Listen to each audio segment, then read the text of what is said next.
Welcome, Mandi, to our podcast. Thank you so much for being here today. I'm so excited to talk to you about car seat safety. Thank you. I'm happy to be here. Yes, before we start, would you like to introduce yourself a little bit and tell us a little bit of what you do with the child passenger safety? Sure. I coordinate the training for the state, so I train fire, police, EMS, nurses, anybody that's interested really on how to help families with their car seats. So it's a train-the-trainer program.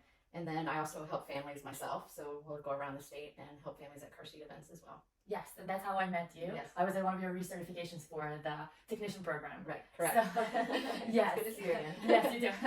And I'm sure that you've seen so many different car seats, different types, different installations. So I know you have a lot of experience. I've been doing this a while. Yeah. And I hope that some of your answers will help new parents and caregivers who are just starting to look into car seats. We have a lot of new families who are always coming to us and looking at different car seats. And of course, I'll start with the most commonly asked question. Sure. And that is when parents just start to look at their car seats, what should they be looking for? What is the best and what is the safest car seat out there? And I will ask you how you handle that question because it's such a simple yet complicated question to answer. Sure it is. And a lot of people think that we'll recommend one brand or one price point, but really all the car seats that are out on the market, as long as they're not counterfeit, meet the same basic safety standards. So nobody should feel like they need to go out of their budget to buy a car seat that's safe. So we are really focused on what fits your vehicle, what fits your car, what fits your child, and that you'll use correctly every time. And that's different for different vehicles and different families and different kids. As you know, there's so many different it's like a puzzle, so many different pieces to it. So there's no one car seat that fits everything, all of that, for every single family. So we really look at whatever car seat the family has, if it fits their budget. There may be times when that actually doesn't work for a family or a car. And then we might say, well, this certain car seat has these features that may work better for your car, but we're really not recommending any brands. Got it. And when you talk about some of those features that might fit one vehicle better than the other, are there any known features that are known to increase safety of one car seat versus another, or there are just some, fit features? Yeah, some of them are fit features. There are some features on car seats that may perform differently in a crash, and those manufacturers say that they do increase safety somewhat, but all of the car seats are safe. So if a certain car seat doesn't have that feature, it doesn't mean it's unsafe. That's a good segue into the question about testing and crash testing and all those car seats passing those tests to be in the market.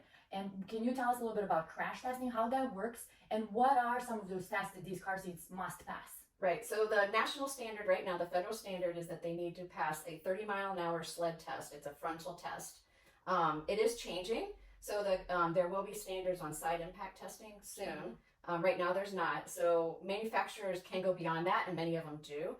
So they'll say they test side impact, they test rollover. There aren't any standards for that, so it's really up to the company to set what they determine as far as side impact and what they determine as far as rollover goes, whatever testing they have. In the future, there will be standards for side impact testing, and you'll start to see some of those changes. They'll meet the federal safety standards. But right now, it's a 30-mile-an-hour frontal sled test. Pretty basic, but very effective. So NHTSA is the National Highway Traffic Safety Administration, sure, and they set the federal standards. So any of the training that we do is based on the federal standards. They develop the curriculum that we teach. They set the standards for the car seat manufacturers, and as I said, it's that sled test. Right, frontal is the most common, correct? Yes. And side impact can be more severe, so that's why they're starting to standardize side impact testing. And a lot of the manufacturers are, but as I said, it's kind of what they decide how they want to test side impact right now. Do you know how long it typically takes for new standards to be implemented and then for manufacturers to incorporate extra protection, say side impact, to when we actually see that on the market? It takes a long time. It takes a long time. Yeah, it takes couple of years. Yeah, at least. They've been talking about the side impact testing for many years, but it has to go through review, public comment. It takes many years.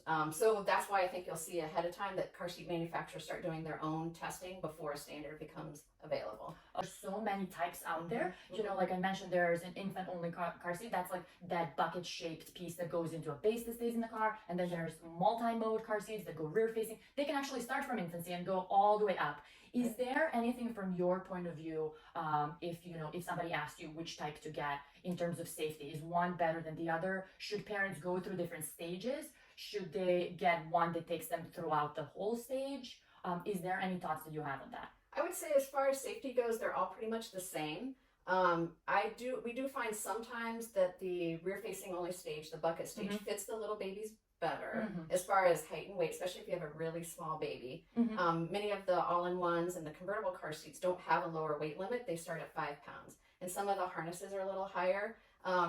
We do find, and car seat manufacturers have really gotten really good about adjusting some of those for smaller babies. So you might have to do some more harness adjustments, which can make it a little tricky, but they do fit newborns. If you have a smaller baby, like a 3-4 pounder, definitely you're not going to be able to fit them in the convertible all-in-one. There are a couple that may work, but most of them start at 5 pounds and a little bit bigger babies. So that's something to think about. The convenience factor of being able to put the base in the car seat, and take the car seat in and out. Of course, we don't want babies in car seats long times, but it does make that convenience factor a little nicer for families, especially that beginning stage. Eventually, you'll have to transition to either a rear-facing convertible or a rear-facing all-in-one. But it is nice for those beginnings to start with the rear-facing. A question we actually get a lot from parents is how to know whether their child is comfortable in a car seat. You know how when they're little, of course, they're fussing and they might be even screaming in a car seat. And how to know whether, they're just babies being babies or whether they're actually uncomfortable in the seat because of the specific design of the seat. Right. I think the best thing to do is just to ride in the back with them and see, for sure. What I find more that happens, I know that parents get nervous about the tilt of the head. I mean, we're definitely looking for making sure that their head's not falling forward. So like a straight line. The head and the spine. But if you find babies tend to turn to the side if that's the way they were in the womb, right? So as long as they're not falling forward, that's okay. And also just making sure, we do find sometimes that extra padding may cause one baby's head to tilt forward than like the infant insert pillow or something like that. Whereas another baby it may not. So I would look at the manufacturer's instructions to see, is this padding required? Is it optional? Most of the time it's optional, so you can adjust it because nobody wants a baby's head to fall forward. Right. So really just looking at and where the harness straps are they snug but not too snug? Yes, that's going on my questions. right. We shouldn't be able to pinch anything.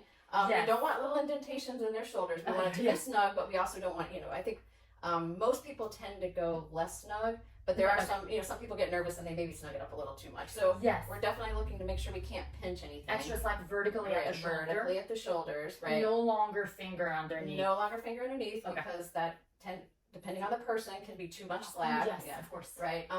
You may be able to pinch a little bit at the belly, but just make sure there's not big gaps between the hips and the strap and the belly and the strap. There shouldn't be any extra webbing there.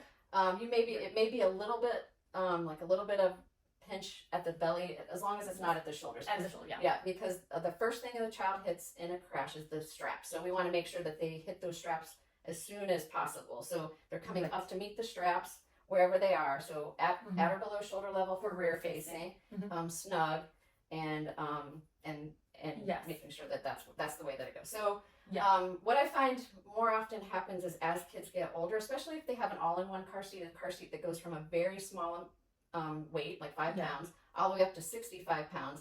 Manufacturers have added a lot of padding to accommodate those little babies. What we find is that more often than not, people tend to keep the padding in past when it's needed. So then you find that it's hard for them to tighten the straps.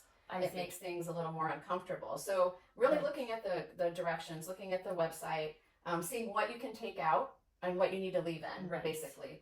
Some of them even have head wings that you can actually take out if it gets too uncomfortable for them. So it's really a individual car seat even. Some of the car seats have more padding than others to accommodate smaller babies. So just looking at that.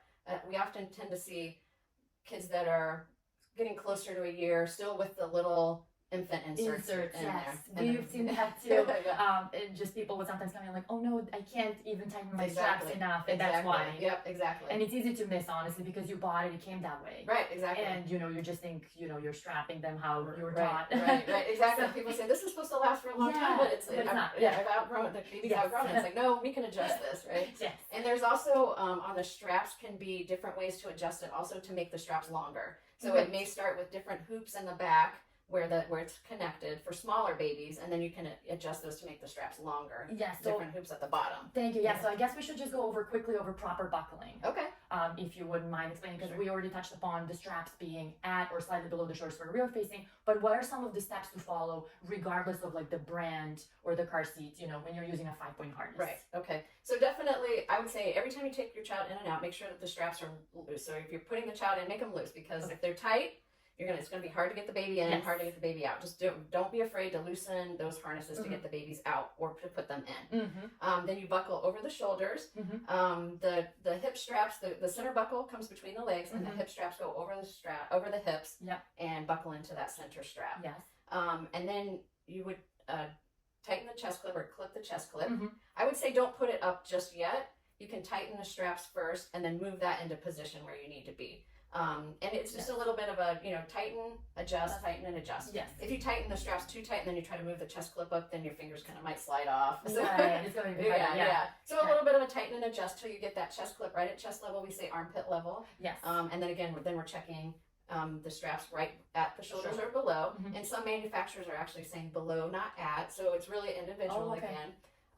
And then just checking to make sure that you can't catch anything. And I guess that goes back again, you mentioned it briefly, because the crash dynamics for rear facing, they hit that harness first, so you don't want any slack there. Right, exactly. And for forward facing, being at or slightly below, they're moving like adults would be moving, so you want to give them a little bit of space to ride down the exactly. crash. So forward facing, between we tend to look between the ears and the shoulders. Okay, for forward facing. For forward facing, coming out of the car seat above the shoulders, between the ears and the shoulders. And again, I mean, always look at the car seat manufacturer, because again, everything's individual as far as the car seats go, but that's a general rule, is between the ears and the shoulders. And as you said, it's a little bit more movement for them. Instead of pushing them down in the car seat for rear facing, it's a little bit more movement for forward facing. Got it. And because a lot of the newer car seats, the harnesses are moving with the headrest. Got it. So you need to make sure that the straps are where they need to be, and that headrest, so that headrest will fall into place where those straps are. Got it. Yeah. Okay, perfect. Yeah, thanks for explaining that. Sure. If you're checking installations, what are some of the typical mistakes, and how can those be corrected easily, if you will, or quick tips to, properly install every time? Sure. So I think we see mostly loose car seats. Loose, moving a lot. Just moving more than an inch, and we do test it at the belt path where it's connected to the car. So that could be just not being able to tighten it enough. I'll say with the latch, the lower anchors, sometimes people try to tighten it and pull the extra webbing away from the car seat and away from themselves, and they're fighting plastic. They're not able to get it as tight as possible. So our big tip is to take that strap and pull it back the way it came, back through the belt path. You'll be amazed at how much extra tightness you can get out of it. Just that little simple trick makes it a little tighter. Make sure there's no twists in the webbing, because that can make it hard to tighten, and none of the car seat manufacturers want twists in the webbing. And making sure that the hooks face down, if it's depending on the style of lower anchors that they have. Gotcha. And then, is there anything to say about latch connectors, so rigid latch for convertible car seats versus seatbelt? Is that individual, again, depending on the type of car seat? Is it based on the weight? People always ask, which method should they use? Right. So I would say, again, check the car seat manufacturer, because it does depend on weight. Usually rear facing, the lower anchors tend to last all the time for a rear facing only seat, because it's 65 pounds plus the car seat plus the weight of the child. So depending on the type of car seat you have and how long that child is rear facing, so if you have an all-in-one or convertible and they rear face a long time, you may have to switch to a seatbelt installation. Forward facing, it also depends on the weight of the car seat and the weight of the child. It's all written on the labels. If it's not written on the labels, that means you can use it the entire time. I would check. Check the owner's manual just to make sure, but some of the car seats are light enough that you can use the latch system the entire weight of the child.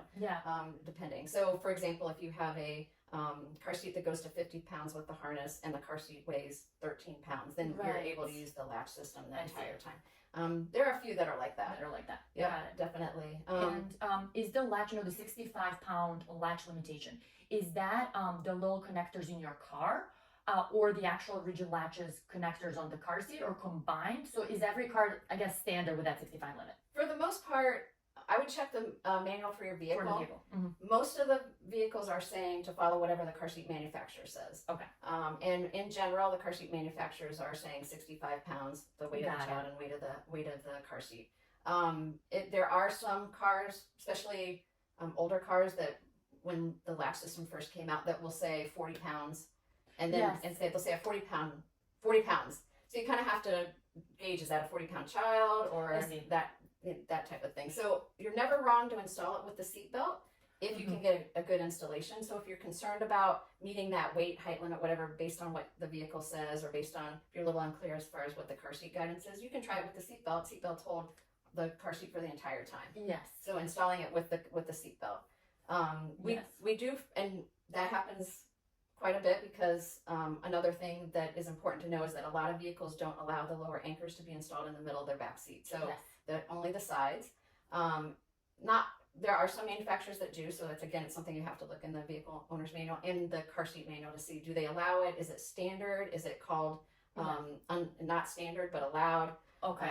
If it's a not standard positioning for those lower anchors in the middle of the back seat, then the car and the car seat manufacturer have to agree that they will allow that to happen. Both of them. Both of them. I see. Because there's a standard of about 11 inches Yes. of what they say. So there are some car seat manufacturers that do allow the non-standard So positioning. you mean by non-standard you borrow? You the borrow, latch? exactly. Oh, I see. Okay, so most cars have the latch, the lower anchors on the path, the outboard, Sides. on the sides. So you would be borrowing from that. Oh, I But see. And some will allow that. Some will if allow both agree. yeah, if Okay. both agree. Yes, That's the if thing. You both have to agree. both agree. That's So yeah. Okay. it doesn't happen that often, Yeah. but occasionally you have a matchup of the vehicle allows it and the car And seat. the car seat allows it. Yeah. You got it. And you can get a good installation. So a lot of times, if families want the car seat in the middle, we tend see. to install it with the seatbelt more, and Right.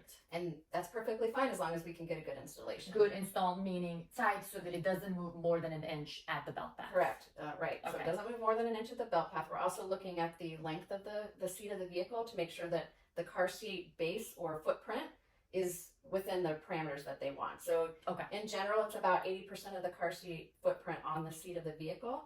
Some of them do say 100%. So okay. it becomes So tricky. again, it's the manual checking whether it's 80% versus maybe even less for some Right, that exactly. are bigger or something. Right, like that. exactly.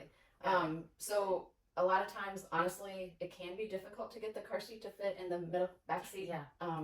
correctly. Yeah. So then in that case, if we would put it on the Yes. side and if you can get a better installation that way, it's tight and it's all the way on this. It's got the footprint that we need. We can do that. Got it. And it is, so sometimes convertibles can be really big because you have to get the proper recline. Right.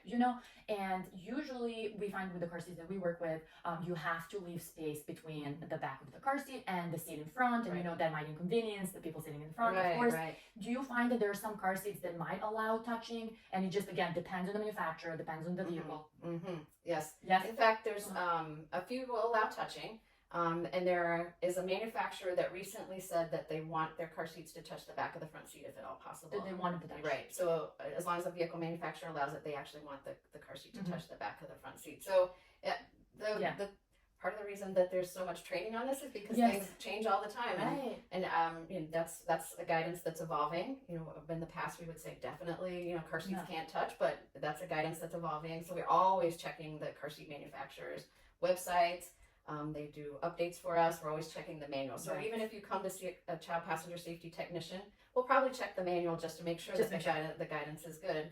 Or that that we'll check the websites just to make sure that things haven't changed because they can change quite frequently. Is there anything that you specifically need to do for like a truck versus sedan versus SUV, things like that, or it all really just depends? What the vehicle manual says and your car seat manual, and combine that. I think, it's a little bit of that. I mean, for certain vehicles, of course, we're looking for, in a pickup truck, for example, making sure that the seat length, the seat of the vehicle is big enough, long enough, that the seats are facing the front. It used to be side-facing seats in pickup trucks. We don't see that much anymore, but we used to see that every once in a while, so facing the front of the vehicle.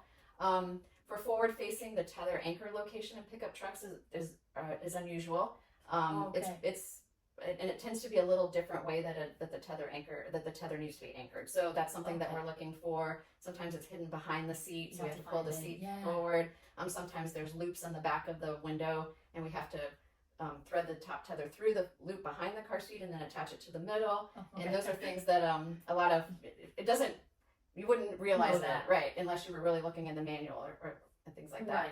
Right. For SUVs, we're also, again, for forward facing, we're really looking to make sure we get the correct tether anchor because cargo hooks can look like tether anchors sometimes and they don't hold that tether weight. So Got we it. want to make sure that we're looking at that. And will tether hooks versus cargo hooks have different like label on them? Yeah, mostly. Mostly. Mostly, yeah. Some every once in a while they're not labeled, so definitely You have to look at the manual. Yeah, looking at the Yeah. manual just to make sure, and they should point it out. So Okay. I mean, for the most part, everything's standard. Occasionally, you get a vehicle that you can't.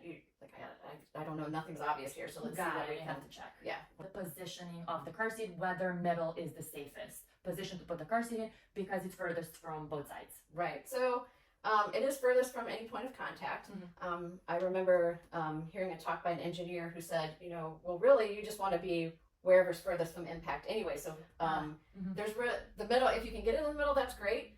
You may have it on the side, and that's furthest from the impact if it's coming, the impacts of the Right. driver. So you That's just true. don't know those variables. Yes. The statistics are equal on the sides as far as that goes. So it's really where you can get the best fit. Install. And I'd rather have a really good installation, a correct installation on the side than a not good installation in the middle, because that's really what it's dependent on is the car seat installed correctly no matter where it is. Right. Right. So we'll try to get it in the middle if we can, but there's so many factors that make it so that it's not a good installation in the middle as far as seat size. We talked about them already. Yes, Seat size. Exactly. Sometimes the way that the seat belts are shaped make it difficult to get the installation correct as well. So a good installation anywhere is your best bet in the vehicle. Yes, I know sometimes in the middle, especially with infant car seats that have a load leg, the load leg is too long to use. Right. So it, again, depends on the manufacturer. Some say if you can't use it, don't use it. But I Right. think mostly you want to use it because it's an extra feature. Right, exactly. So it might not be ideal then right in to the use middle. it in the middle. Right, yeah, that little hump there in The the little floor. hump, yes, yeah, exactly. Right, and that is another thing that we look for in vans is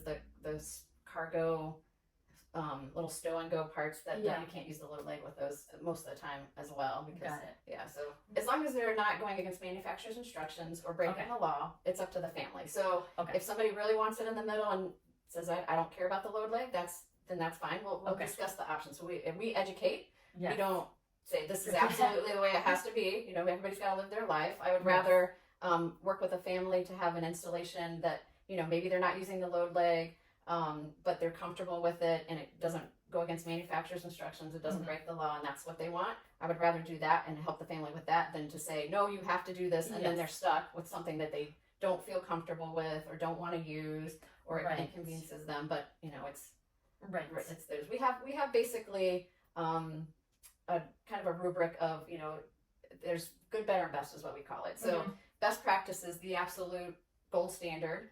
We try to achieve that. We'll educate to that, but good and better will work also, as long as it's that's the safety range. As long as it's not unsafe, not going against manufacturer's instructions or the law, then it's up to the family as well. Are there any specific laws that parents should be aware of when riding in Massachusetts? Right. So a child needs to be in a car seat or booster seat until they're 8 years old or 4'9".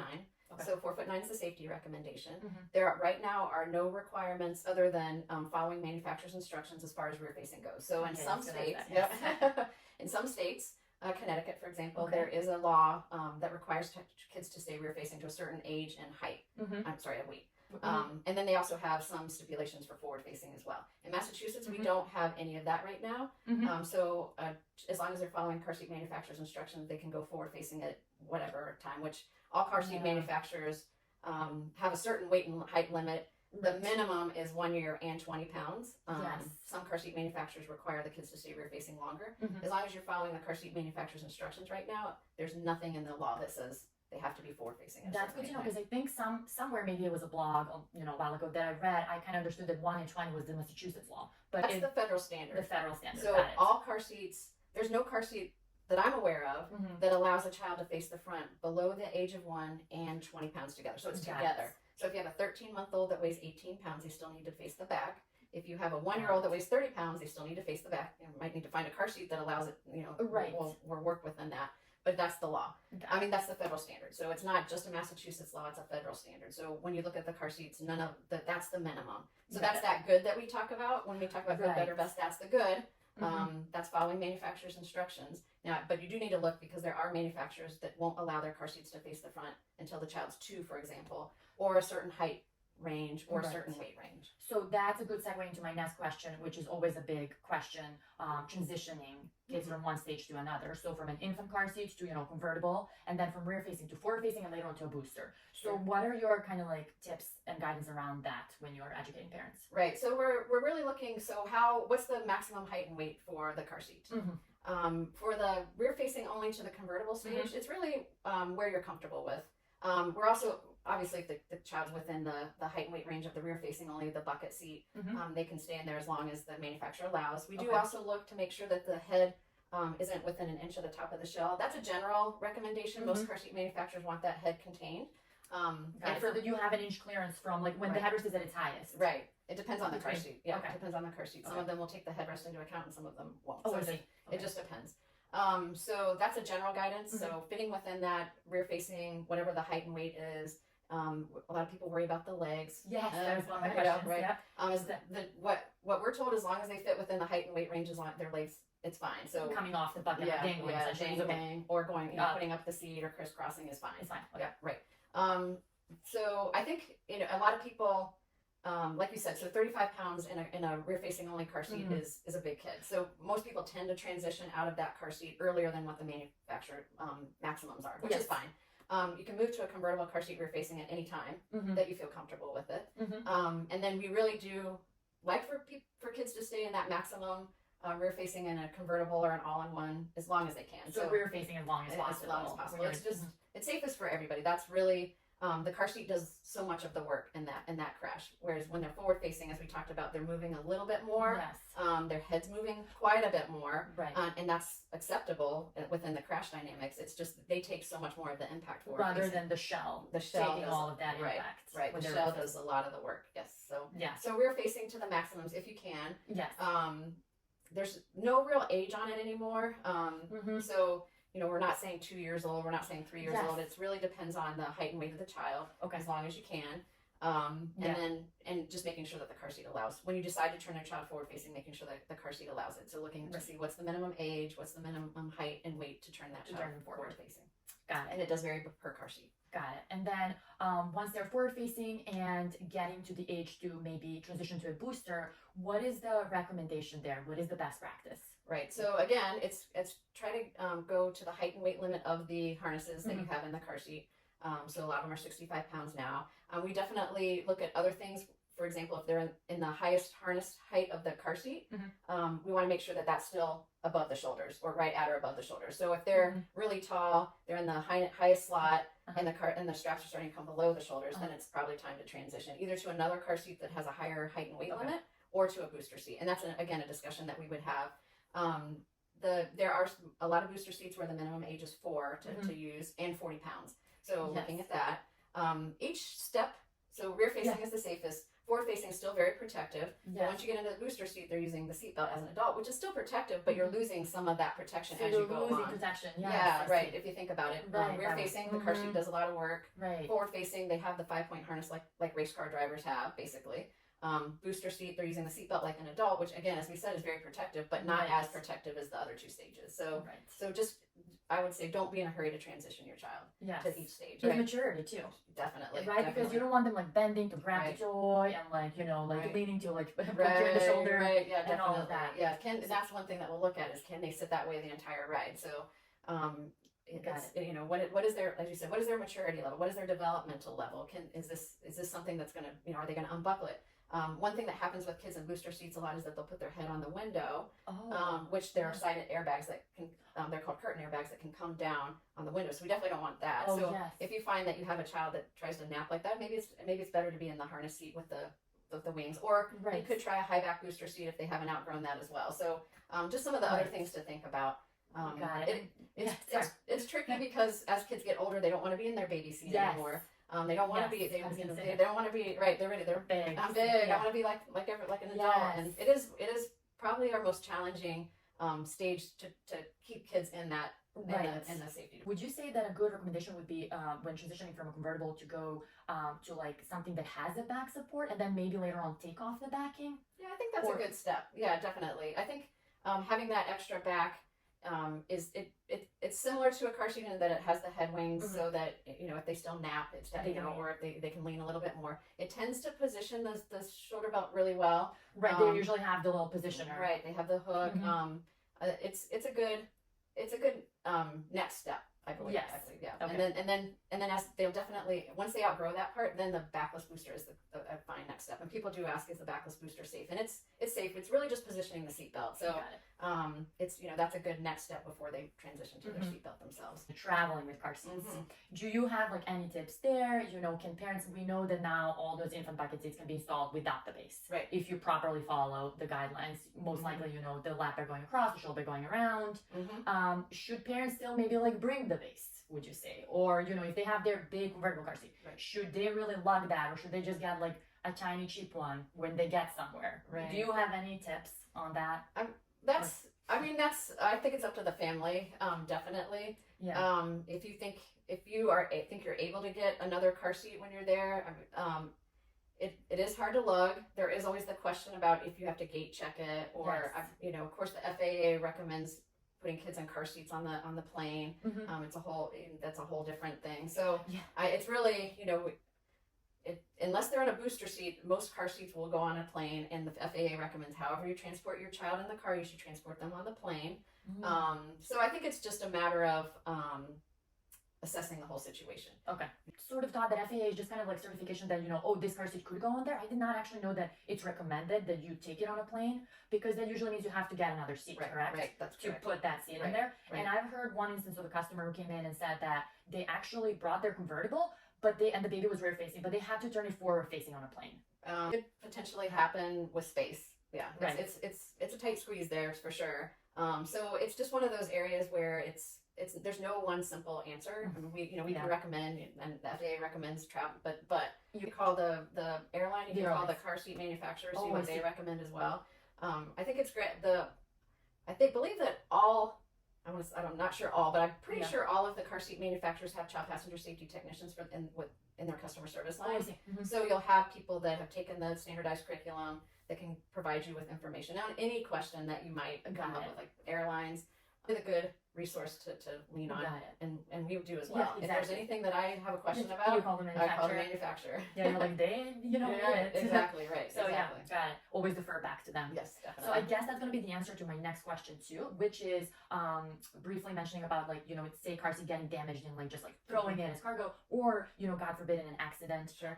So if somebody unfortunately was in an accident with their child, what steps should they take? And how would they assess their own car seats to know whether they need to replace it or they can keep going with it? Are there any rules of thumb there? Sure, definitely. The first thing is call your insurance company, Mhm. and a lot of insurances will replace that, so that's good. Mhm. It's a good Like right reason. away, even if it's not. Right, they may damage say physically. right. Just tell them it was in a crash. It depends Okay. on. I'm sure it depends on the severity of the crash, Mhm. but just call them to see. Mhm. Tell them there was in a crash. They may reimburse. They may want pictures, but it's Mhm. it's a good resource. I would also call the car seat manufacturer. We do have kind of a general guideline for minor crashes, Mhm. and a lot of the manufacturers will follow that guideline, but some of them will say no matter what it needs to be replaced. So Got it. any question. I always call the car seat manufacturer, and even if someone comes to me and says I was in a minor crash, I said, okay, let's go through the criteria. Mhm. Did the airbags deploy? Was the Okay. door next to the car seat damaged? Were there any injuries? Mhm. We'll go through the list, and if they meet the list, I'll still call the car seat manufacturer just to get the final Yeah. okay. Yeah. I just think it's good to get the reinsurance from the car seat manufacturers. I don't as a parent, I wouldn't want to assess it myself. Honestly, Okay. Yeah. I just want to make sure that I have the reassurance from them, and Yes. certainly if your insurance will pay for a new one, then it's probably the best bet. Just do that. because you just don't know. A lot of the manufacturers have foam I inside. was just gonna say that you wouldn't even know that. Right, And exactly. you can't take it all apart. Exactly right. There's inner workings in that car seat Got that it. you visibly may look great, but may have done their job basically, and they're Got it. and they're done. So it is. I think it's a good idea just to Got it. check it with everybody. Yes, yeah, definitely. Right. Yeah, you can never be too sure when it comes to that. Right. Okay, my buckle opens up easily or something like that. Mhm. Are those instances, can parents, report such issues, and to whom? And then what would happen if so many instances were reported? definitely. So I think reporting it to the car seat manufacturer. Okay, first. There's also the National Highway Traffic Safety Administration. Mhm. You can report any issue with your car seat as well. Mhm. And in that instance, if they find that there's a lot of reports that either the car seat manufacturer or the National Highway Traffic Safety Administration, they'll try to replicate it themselves. So they'll say, okay, for example, at your example, the buckle's coming undone. Let's see if we can replicate this and figure out what's going on. Then if they find that it is a problem and it keeps happening, they may issue a recall. The best thing that a family can do with their car seat is to fill out the registration form that comes with the car seat. That's not a marketing. You don't get any junk mail from it.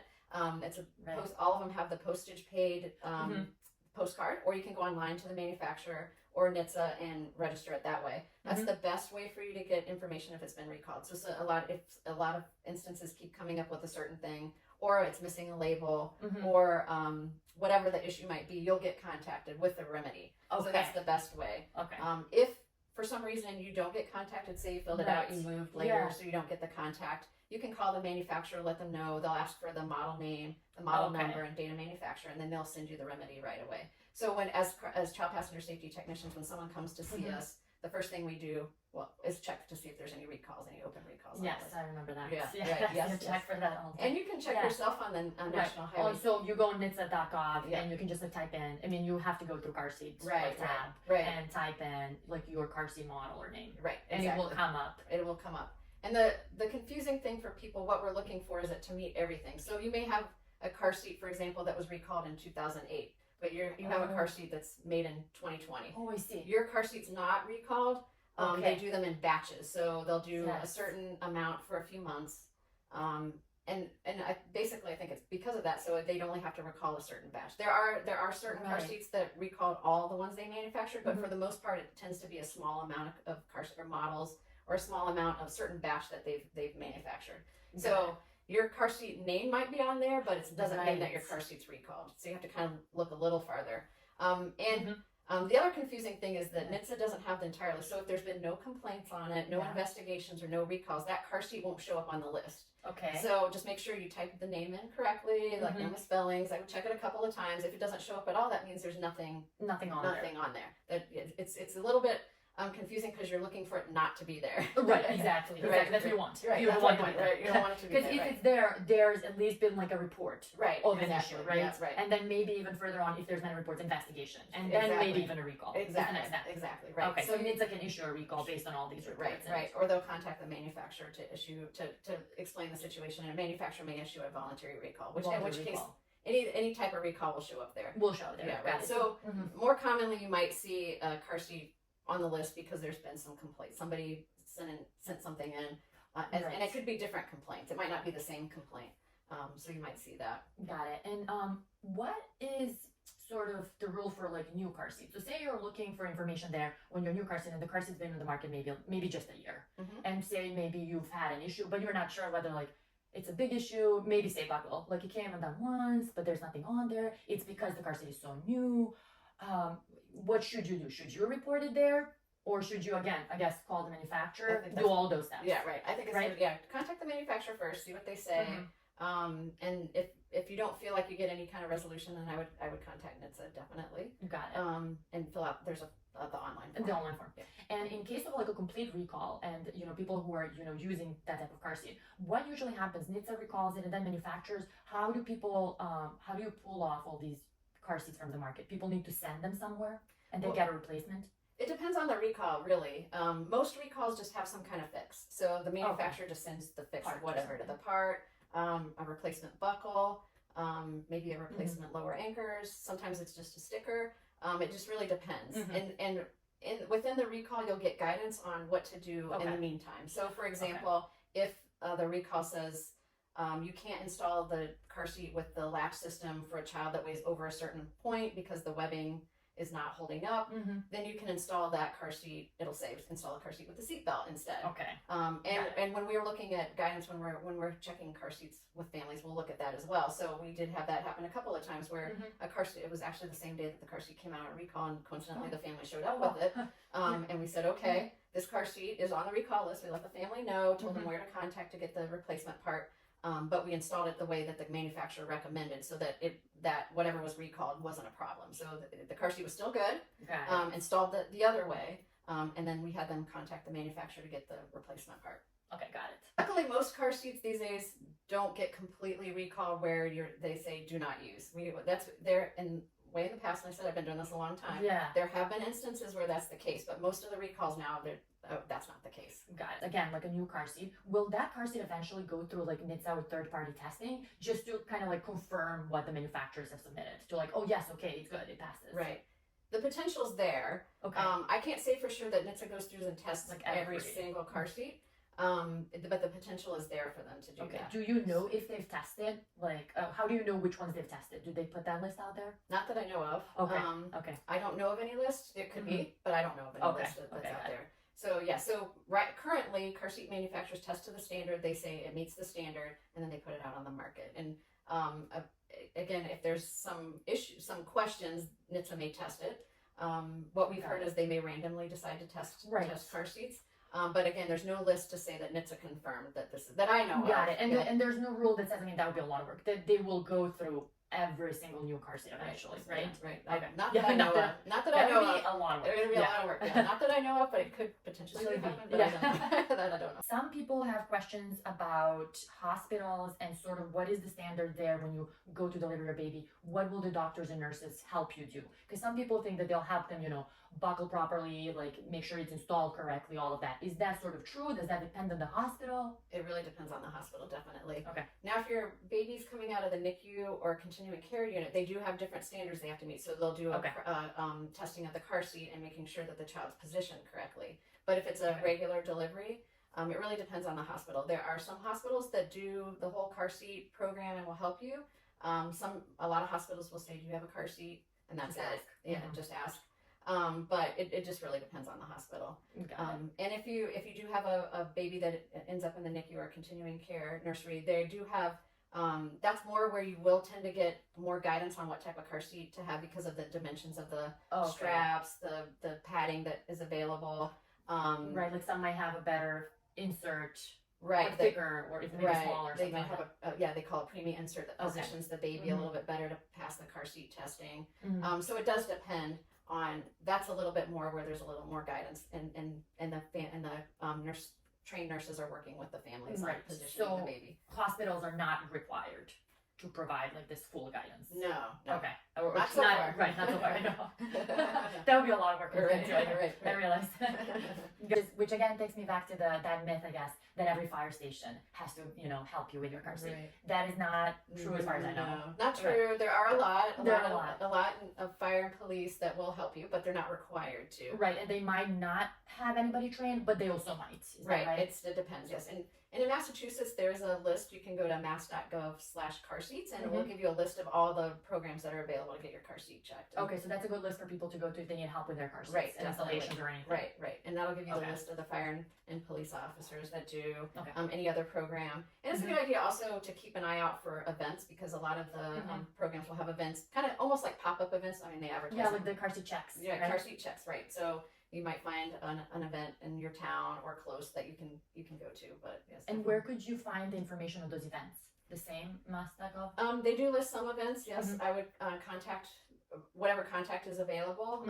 Facebook, honestly. Okay, Facebook Instagram, is a good place. A lot of the departments will advertise on Facebook if they're having an event. Okay. Before we move on to the questions, where can people find you if they have any questions? Definitely. I'm based out of Bay State Children's Hospital. You can email me. I'm on the mass.gov website as well. Right. So you can feel free to email me on there. And I'll share in the link in the description. Yeah, share definitely. Definitely share my info. I'm happy to help with any. So how do I know if my child is in the most ergonomic, safe position in a car seat? Okay, I would say just follow the manufacturer's instructions as far as where the padding needs to be positioned, where the harness straps need to be positioned. That they're going to give you the best. What we talked about the best way to buckle. Right. Exactly. Okay, perfect. My child is only 7 months, but he's lying his dangle off the bottom of the bucket. Is this safe? Should we transfer to a convertible sooner? Because of this. Again, I would look at the height and weight. If the child's within the height and weight recommendations for the car seat, you don't need to transfer them. Yeah. We talked about the legs dangling is okay. We're looking at the head more to see where the head position is. If you have a concern, contact the manufacturer and see what they say. Perfect. What's the best way to keep babies warm in car seats during winter? Okay, so this is definitely one of the things that we get a lot because people like all the things to add in. Yes. Car seat manufacturers do not want you to add anything that they don't manufacture or test with their car seats. So the best way, if you can, warm up the car. Whatever the car seat manufacturer allows, you can use that. Some of them will say don't add any extra covers or anything. You can put a blanket over the child. And they also say don't add a lot of snowsuits and that type of thing. Right. So I think the concern is really getting the child to the car. Once the car's warmed up, they can't really say anything if they're overheating back there. So actually you don't really want to put a lot of extra covers or anything over them. Just use what the car seat manufacturer has. A blanket if you need to. Or once they're snug in harness. Nothing between the harness, nothing behind the child. Between the child and the harness and nothing behind the child. Would you say that those typical, covers that kind of like stretch over the car seat like a shower cap are okay because they don't interfere with the harness? They're soft. I would contact the manufacturer. To ask whether that's okay. Because most of them, because I have asked about that. What about this? And most of them say no. Most of them say no. Right, because they didn't test it with them. They say do a blanket instead. So it's and there are car seat manufacturers that will manufacture like they call them a boot that goes over part of the child, or some of them do have things like that they'll allow. And you might be able to find it on their FAQs where what they'll allow. But yeah, as far as the shower cap type thing, as far as I know, most of them are saying no right now. Got it. Okay. Is it safe to use the backseat mirror or a camera to monitor the baby? Okay, so I do worry a lot about distraction. And that's one of the things that we worry about and we talk about because especially with the camera, I could see where you could get really watching your child and not seeing what's ahead. So the main thing is the distraction. The other issue that can happen is that the motion of the car seat, the mirror or the camera is right where potentially the child's head could be based on what the motion of the car seat. So you're putting something right. You're kind of interfering with crash dynamics and safety when you're putting something right where the baby's head could potentially go. So there's definitely an issue with that. I will say that there is one car seat manufacturer, we kind of talked about this, that has recently added the option to put a mirror on their car seat. It's a revolving car seat, so it can be added to the base. What is that car seat? It's a Kiko. Kiko's the manufacturer. And it's their revolving car seat. The revolving car seat. So that means that if that's optional to put there, they've tested it with that. Exactly. They have tested it with the test. They passed the test. Passed their crash test. So it is a possibility. I still worry about the distractions. A lot of people do. You just keep watching. Right. But it is something that they have said, we've crash tested our car seats with this mirror and it doesn't cause any problem. And it actually hooks into the base of the mirror. So it's not something that you put on a headrest or anything like that. It hooks into the base of their car seat. So I haven't seen that. That's good to know. Got it. My baby is past the insert weight, but I would like to keep the pillow portion of the insert to prevent her head from bouncing, like moving to side a lot. Is this safe? Right. I would, again, it depends on the car seat and the manufacturer, so I would just check with them. Just go by the instructions. Right, yeah, go by the instructions. If anything like that, I would say you could certainly call their customer service and explain the situation and see what they say. This question we get a lot. Are more expensive brands safer than some cheaper brands? What is the difference? We kind of talked about that. No one car seat is considered safer than others as far as the federal standards go. They meet the federal standards. I think some have different features on them, and that may increase the price point on some car seats. It may not have to do anything with safety. It may have to do with convenience. It may have to do with the padding and the design. It could be. There's really so many variables that go into that I don't think you should look at the price and say that indicates safest. Because again, you might have a car seat that's very expensive that doesn't fit in your car, doesn't work for your car.